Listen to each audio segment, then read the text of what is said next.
বন্ধুরা, আপনারা সবাই কেমন আছেন? বন্ধুরা, আজকে একটা বিষয় নিয়ে আলোচনা করতে আসলাম। বন্ধুরা, আপনারা ইতিমধ্যে জানতে পেরেছেন বাংলাদেশে একজন ষান্ডা ভেবে গুইসাপ খেয়ে মারা গিয়েছে। তো আমাদের আসলে বুঝতে হবে গুইসাপ এবং ষান্ডার মধ্যে কী কী পার্থক্য রয়েছে।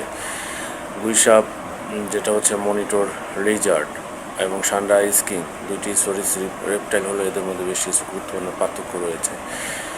গুইসাপ সাধারণত বড় আকারের হয়, কিছু প্রজাতির গুইসাপ 6 থেকে 7 ফুট লম্বা হতে পারে। ষান্ডা সাধারণত ছোট আকৃতির হয়, সাধারণত 6 ইঞ্চি থেকে 1 ফুট পর্যন্ত হতে পারে। চেহারা ও গঠন: গুইসাপের দেহ বেশ চওড়া, ঘাড় লম্বা, পা শক্তিশালী, লেজ মোটা এবং শক্তিশালী হয়। ষান্ডার দেহ সাধারণত সরু ও লম্বাটে এবং লেজ ভারী হয়ে থাকে। গুইসাপের গায়ে খসখসে এবং মোটা আঁশ থাকে, সাধারণত ধূসর এবং বাদামি রং সবুজাভ হয়ে থাকে।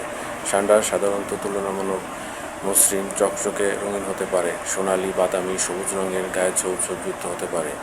গুইসাপ ধীরে ধীরে চলে, তবে প্রয়োজনে এরা দ্রুত দৌড়াতে পারে। গুইসাপ বড় হয় মানুষের জন্য ভীতিকর মনে হলেও সাধারণত আক্রমণ করে না, তবে কনসার্ন হলে আক্রমণ করতে পারে। ষান্ডা পুরোপুরি নিরীহ মানুষকে কখনো ক্ষতি করে না। চিনতে গেলে সহজ উপায় হলো, যদি বড় আকৃতির মোটা লেজ এবং শক্ত পা দেখা যায় সেটা গুইসাপ, আর ছোট চকচকে সরু গড়নের দ্রুতগামী প্রাণী হয় সেটা ষান্ডা। ধন্যবাদ আপনাদের সবাইকে।